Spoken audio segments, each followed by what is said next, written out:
hey everybody, welcome back to the channel. This is Rob here at Smirking Gun Reviews, and it's Monday night. It just got over with. Of course, we're talking about His Dark Materials on HBO. We're talking about Season 1, Episode 4. It's called Armour. Like Armour hot dogs. R-M-O-U-R. So full spoilers, like I said, if you have not seen this episode. And I'm just saying it, man. I officially love this show. I love this show. This episode really kicks things into high gear. The wheels are turning, man. We are finally at full tilt. Like, we've got momentum now in the show. Like, we've had 3 episodes of a lot of world building, and now that we're headed towards Trollosan, and we're introduced here to Leek, Scoresby, and Hester. We've hit that episode where the story just is starting to just go. And I love it. And like I said, I appreciate all the world building we got and how I'm still figuring things out. I also want to appreciate everybody that's been watching these videos, who's been commenting, offering me advice, giving me extra tidbits of information. Really no spoilers have been in there. So thank you for everybody that's been watching, liking, commenting, subscribing to the channel because of this show. Share this, though, if you like, with other people who like this show. I'm realistic. I'm still a small channel. But any help you guys could give me to let this community grow. So if you like these videos, if you like this show and you like how I talk about it, please share this with other people so we can get a little bigger. And just see, how many... I want all... I want as many people to be able to share my first experience with this world as possible. And again, like Daphne Keane, man, that little girl, man, she can act her butt off. And the inclusion now of Lin-Manuel Miranda, who's finally on the show. And look, I've never seen Hamilton, all right? I don't like musicals, but whatever, it doesn't matter. I really liked him on House MD. And I really like him here. And I know, like, yeah, I'm a big fan of the Rogue. I'm a big fan of the Han Solo types. So Lee Scoresby, already I can tell I'm going to love this guy. I love this guy already. And let's jump in. So, I mean, we meet our aeronaut, played by Lee Scoresby, who's looking for York. Looks like he's been looking for York for a while. York is this bear. And I'm not going to say his full name. Whoa, what happened here?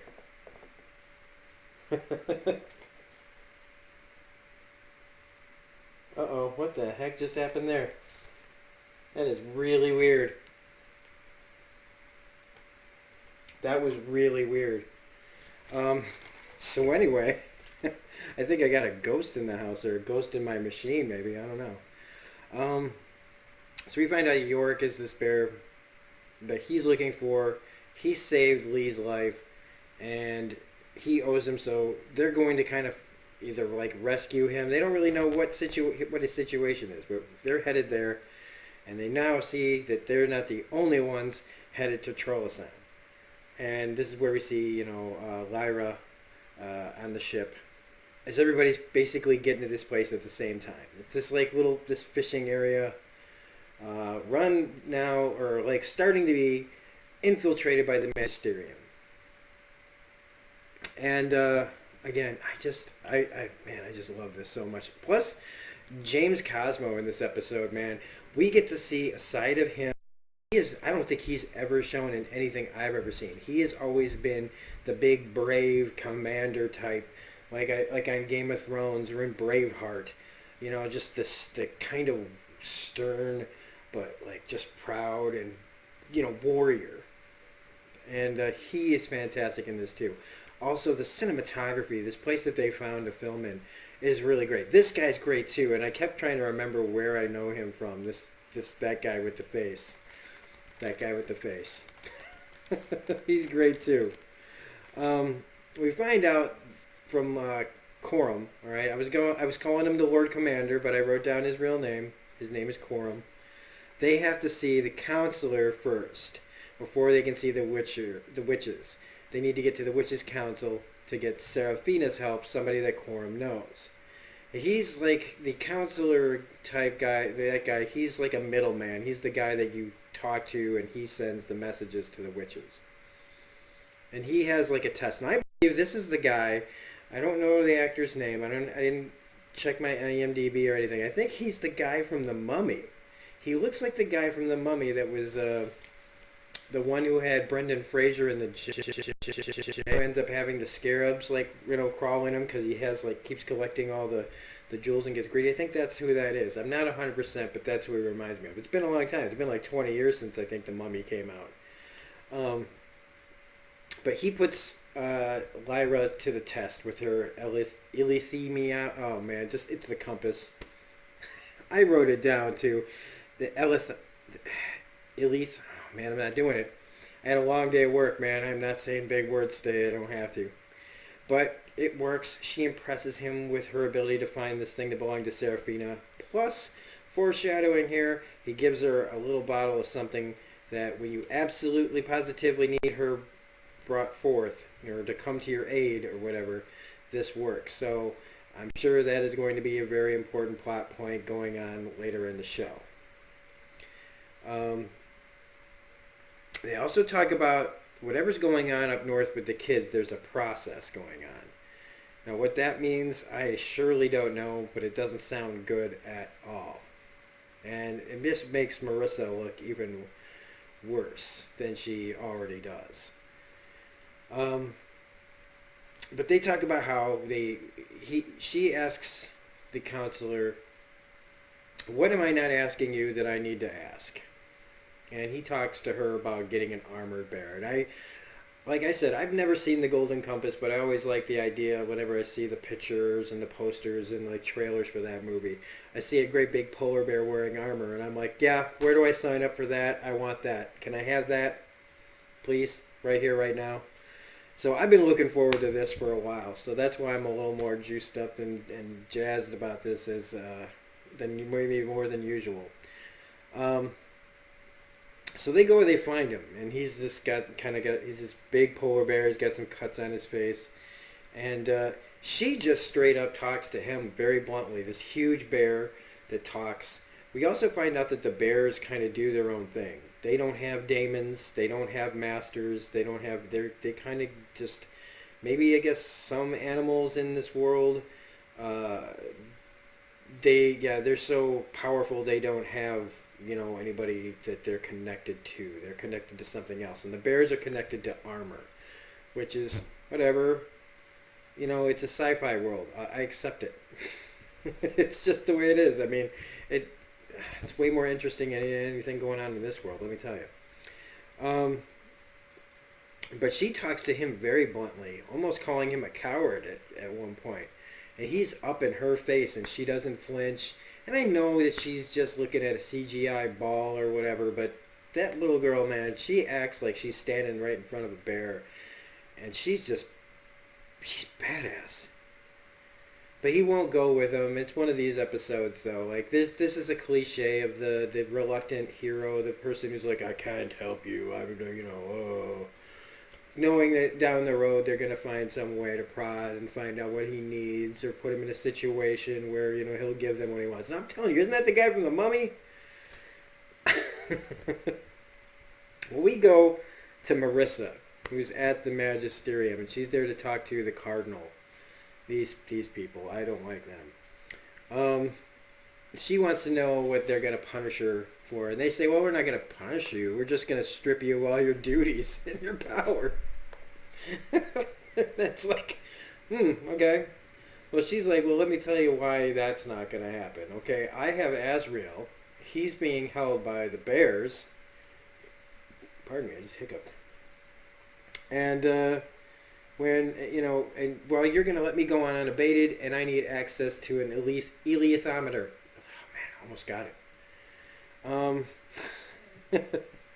And so they're like, look, for all this, I'm not really asking you for much. Like, so they give her to her, and she goes to the guy that has that's looking over the compass, and she wants to know who exactly is Lyra. Now, he's like, yeah, well, don't you know? I mean, you're her mother, right? Which makes you go, okay, well, is she? I mean, don't tell me this is like a midichlorian thing. Please don't tell me this is like a midichlorian thing or like some sort of like child that just came out of nowhere. Like, are we talking? Are we going down like what do you call that? The immaculate inception or conception? Immaculate inception. Yeah, that's right. So that means you gave birth to a dream within a dream. Okay. So she we cut away from that. And we might as well talk about this real quick because I want to get away from the magisterium stuff. And that's Boreal. He shows up asking what Marissa was up to and what did she ask the compass. And he doesn't want to tell her because because he doesn't have any authorization. And he threatens this guy he basically says this guy is some sort of perv. Some sort of kind of, he's into some weird shit that's probably got to do with kids or something. And he'll expose him, which of course it's hitting the nail right on the head here of religious organizations and skeevy dealings. So he wants to know, like, how, he wants access to, I wrote it down here. Tell me I don't have to change the page. Do I have to change the page? No. I wrote down a notes here, guys. Um, da, da, da, da, da. Christ. He had a question.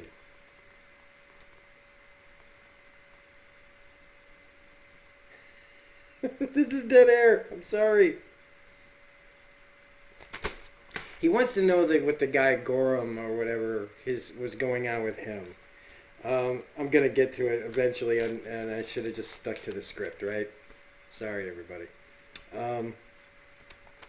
So we find out that Serafina and Coram were in love. Lyra asks him about this, and I mean, through this speech, this is where I'm telling you, James Cosmo, I've never seen break down and get tearful in anything. And he really puts it all out there, man. And he's talking about how they had a son. They were in love. They had a son. He died. And it just gets really emotional. Like, really quick all of a sudden. Meanwhile, Lee Scoresby, he goes into town looking to kind of make some money and to get information about Yorick, where he gets a nice little fight. It's kind of a fun little scene. He gets thrown out, steals a bunch of wallets and watches. But Lee meets Lyra. And Lyra's just awesome when she's dealing with people now. I feel like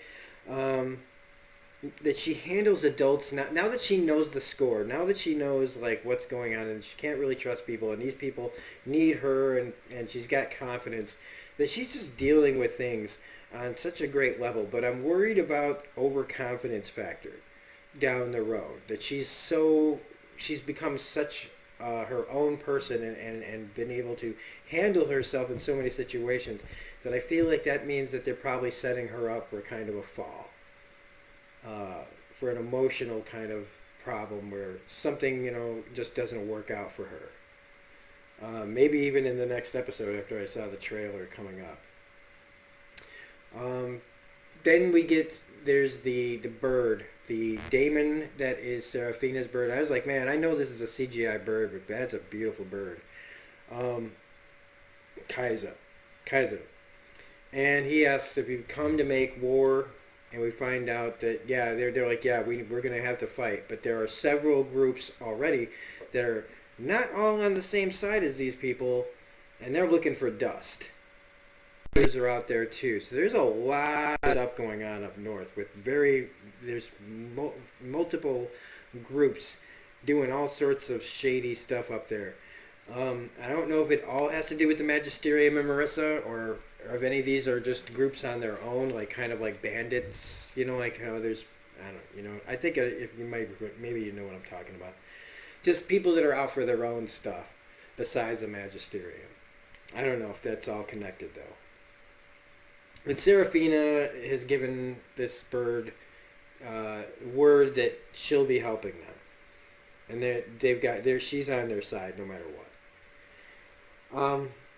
Also, Lyra sees through the dust and breathes the city, and she kind of brushes it off like, maybe it was just like just seeing things, like when she talks about the compass, like if you turn it's a certain way of looking with your eyes where you kind of have to focus but unfocus. Lee tries to get, this is like the second try, Lee finds Yorick, tries to get him to come around, but again, he doesn't. He knows that he needs his armor, but we find out that both of these guys have been down hard roads, made hard choices, and this is where they've gotten him. Banished from his group, and Lee, he just sounds like he's just, he's made some bad choices along the way too. So at this point, we find out that Yorick owes a blood debt, that he trashed the town and now he's working it off, and they've got his armor, and he's not getting it back until whenever they decide, which sounds pretty shady to me. I do like how Scoresby tries to lawyer the guy. and that's pretty funny. And they talk about how the North here used to be about freedom.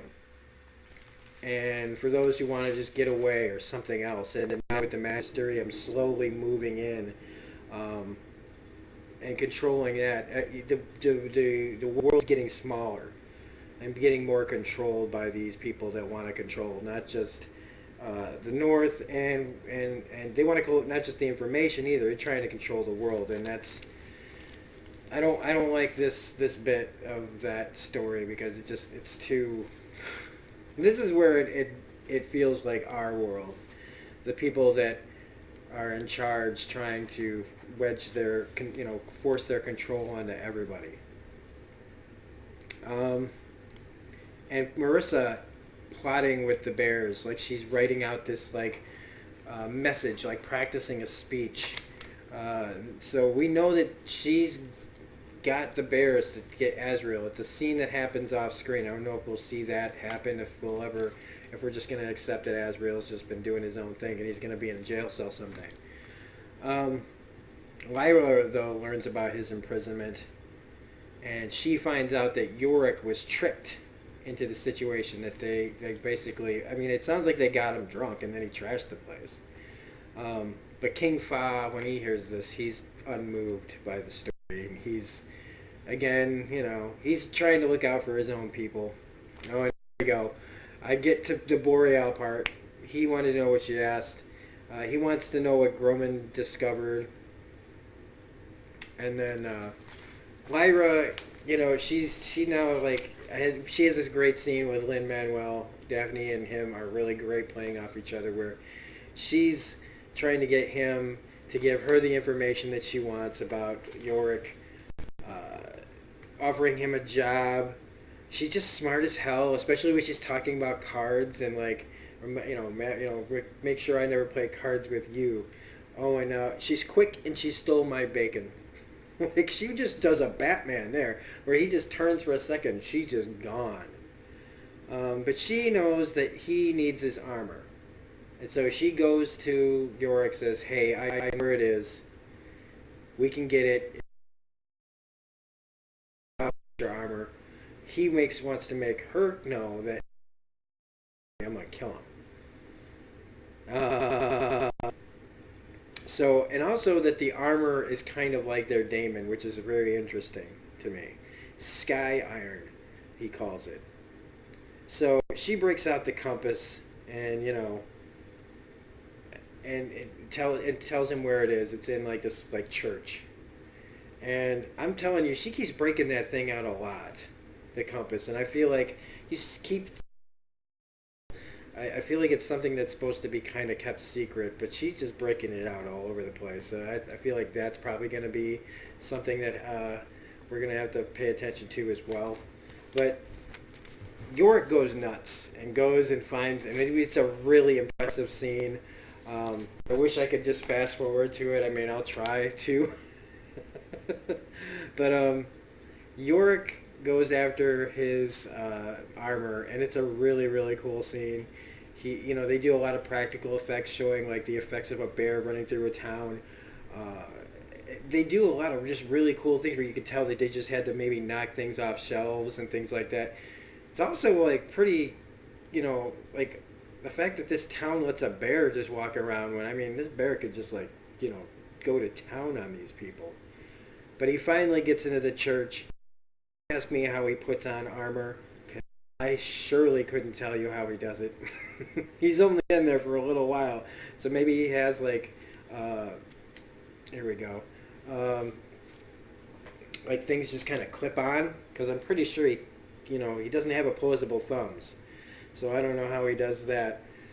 But they get the armor. They talk him down from killing the guys, and they all ran together.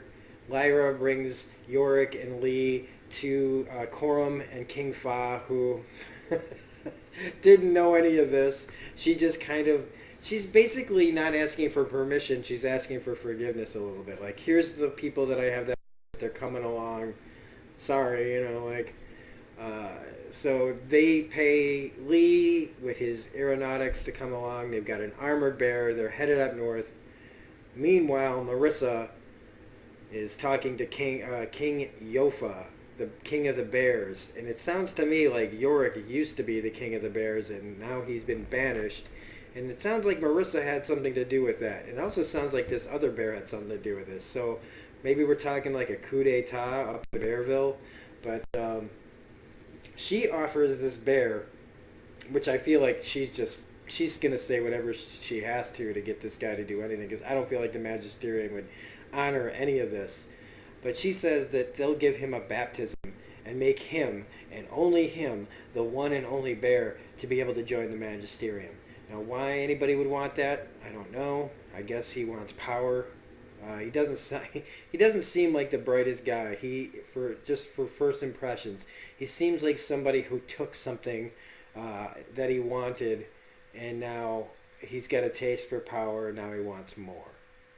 And that's where we end the episode. I just dig it, man. I just dig this. I can't wait. The next episode we get to meet the witches. So it's going to be cool, cool, cool. I don't know how many episodes we got this year, but we've got at least 4 or 5 more episodes. So excellent. Big thumbs up. Daphne Keane killing it. James Cosmo killing it. Manuel Miranda, great introduction in this episode. I love all the CGI bear stuff. Yorick is a very interesting character. And I'm ready to meet some witches. So, if you like this review, please hit the like button, comment, subscribe, hit the bell for all notifications. You can find me on Twitter at reviews_gun. Otherwise, this is Rob saying we'll see you next week with episode 5. Here we go. Classic me. Forget how to end a video. So, see you.